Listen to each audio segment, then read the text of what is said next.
Halo, apa kabar Nakes Indonesia? Salam sehat, sehat selalu dan tetap semangat. Kita saat ini ada judul kontennya saya ambil adalah rekrutmen P3K yang bikin heboh. Seheboh apa sih sebetulnya? Nanti hari ini kita dapat narasumber yang luar biasa, ada Pak Sugianto. Beliau adalah Direktur Perencanaan Nakes dari Direktorat Jenderal Tenaga Kesehatan. Ya. Yang hadir, sehat ya Pak? Sehat, terima kasih Pak Eri. Ya. Ini kesempatan luar biasa kita dapat bertemu dengan Pak Direktur Perencanaan Nakes, ya. Jadi untuk memberikan informasi yang clear terhadap kebijakan tentang P3K Nakes. Nah, sekarang tahun ini akan ada rekrutmen.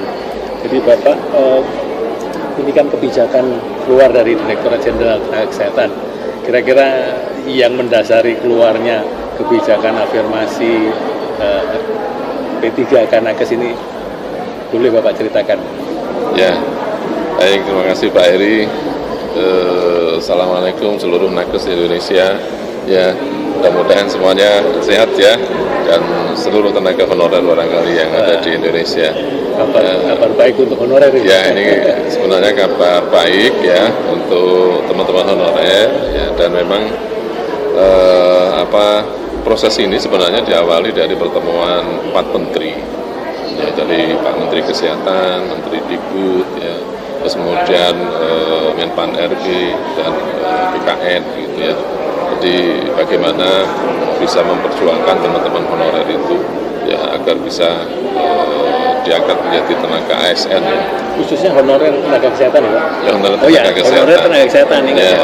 bukan semua honorer. Ya, jadi honorer tenaga kesehatan bisa diangkat tenaga ASN yang P3K ya. Dan ya mereka yang honorer itu bisa yang dari kontrak BLUD, sukarelawan, itu boleh dimasukkan ya barangkali dalam daftar. Wah, ini kabar yang luar biasa bagi honorer tenaga kesehatan yang mungkin sudah mengabdi di fasilitas pelayanan kesehatan, akan ditingkatkan statusnya menjadi P3K tenaga kesehatan. Jadi artinya masuk dalam kategori ASN tenaga kesehatan, ya, karena betul. ASN kan terdiri dari PNS dan P3K. Ya, betul sekali Pak Ari. Ya, saya kira ini kabar yang cukup menggembirakan untuk teman-teman semua di seluruh Indonesia, dari Sabang sampai Merauke yang sudah mengabdi di fasilitas pelayanan kesehatan akan mendapatkan kesempatan untuk rekrutmen P3K tenaga kesehatan. Nah, kira-kira nakesnya apa saja tuh Pak? Yang nakes kan kita punya, kalau menurut Undang-Undang Tenaga Kesehatan ini kita punya hampir 30 lebih, itu 30 jenis. Kira-kira apakah semua mendapat kesempatan itu? Ya, sebenarnya semua mendapat Pak. Semua jenis nakes sesuai dengan sesuai dengan kebutuhan, dari dokter spesialis, dokter gigi, ya, perawat, bidan, dan nakes-nakes yang lain. Jadi yang dibutuhkan memang di daerah. Ya. Jadi memang nanti pemerintah daerah itu kita kan ada istilahnya standar kebutuhan minimal Pak. Ya, jadi paling tidak nanti memenuhi standar kebutuhan minimal. Tapi kalau lebih dari itu boleh nggak boleh, asal dia membuat analisis kebutuhan, analisis beban kerja. Oh, ini ternyata saya butuh lebih, itu boleh Pak. Ya, terus itu ada 2 dasarnya. Satu adalah standar kebutuhan minimal. Ya, betul. Dan kalaupun itu sudah dipenuhi, mungkin bisa jadi ada daerah yang misalnya layanannya lebih banyak, itu berarti menggunakan analisis pasiennya banyak, akan menggunakan bukan standar minimal tetapi analisis beban kerja, jadi sesuai dengan kebutuhan setempat gitu ya. Ya, betul. Gitu. Jadi semua diakomodir, artinya semua bisa mengajukan sesuai kebutuhannya gitu ya di setiap fasilitas pelayanan kesehatan. Nah, kira-kira fasilitas pelayanan kesehatan apa saja yang saat ini di 2022 ini untuk diprioritaskan untuk mendapatkan afirmasi P3K ini? Ya, jadi memang kalau kita lihat Pak Heri, ya, jadi puskesmas kita ini saat ini kan memang masih banyak yang belum memiliki dokter. Kalau kita lihat dari standar 9 jenis tenaga kesehatan juga masih banyak itu. Jadi dari seluruh puskesmas yang ada di Indonesia itu baru sekitar 47% yang memenuhi 9 itu. Jadi barangkali nanti yang di puskesmas, kemudian di rumah sakit daerah, atau mungkin barangkali UPTD yang ada di pemerintah provinsi itu dimungkinkan ya, untuk proses melakukan rekrutmen P3K ini. Ya, jadi pemerintah daerah utamanya mendapatkan prioritas utama nih dari puskesmas, rumah sakit umum daerah ya. Saya kira tadi menurut datanya masih baru 47% puskesmas ya, kurang lebih yang memenuhi 9 jenis tenaga. Berarti masih ada 50% ya. Ya, begini, ada mungkin ini sedikit yang perlu diklarifikasi karena ada persepsi dari tenaga kesehatan atau yang honorer tadi, karena kita harus menggunakan data yang dari sistem informasi SDM kesehatan, ada persepsi bahwa kalau saya masuk di datanya, nama saya masuk di SDM kesehatan itu sudah diterima jadi P3K tenaga kesehatan. Mungkin ini agak membuat ini yang membuat heboh sebetulnya. Artinya kami melihat dari sistem dilaporkan bahwa ada individual yang seolah-olah ingin mengupdate datanya langsung masuk ke dalam SDMK karena persepsinya bahwa kalau sudah masuk pasti sudah jadi P3K nakes. Kira-kira ada perlu yang Bapak sampaikan kepada para nakes ini. Kalau data itu memang cukup penting ya Pak Eri ya.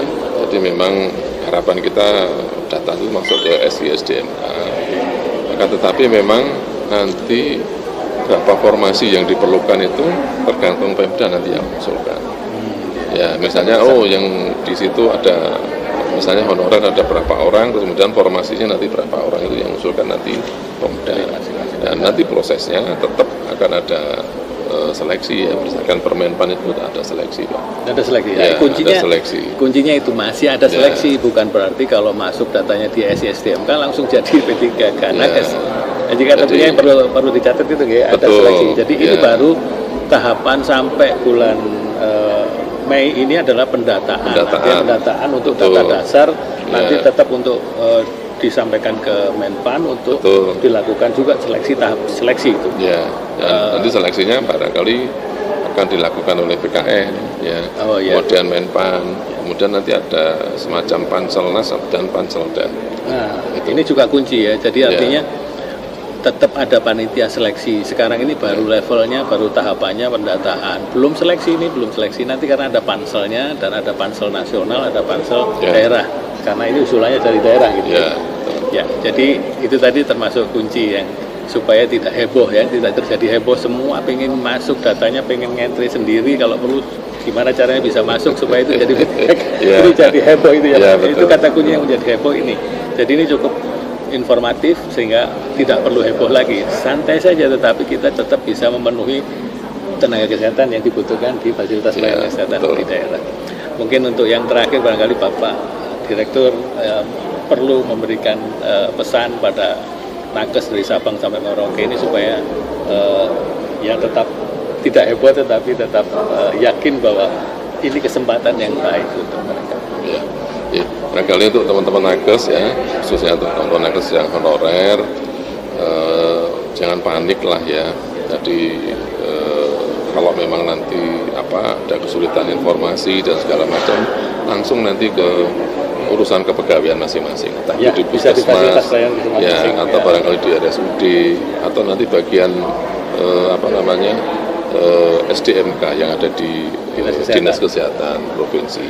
Jadi tidak usah percaya orang-orang yang nanti menawarkan dengan minta imbalan itu, jangan dipercaya.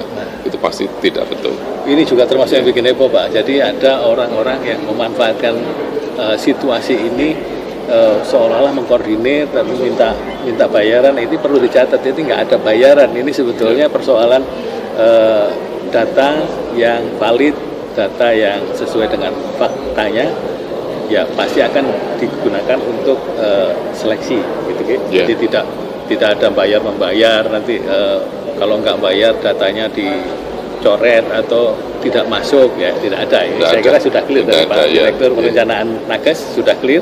Mudah-mudahan nakes semua jangan terlalu mudah percaya dengan oknum-oknum yang ingin koordinir, kalau kurang clear tanya ke bagian kepegawaian fasilitas pelayanan kesehatan masing-masing atau bisa ke dinas kesehatan setempat, bisa ditanyakan informasi yang diperlukan terkait dengan rekrutmen P3K nakes ini. Begitu ya Pak? Betul. Terima kasih banyak Bapak. Kita dapat informasi yang luar biasa dan tetap sehat Pak.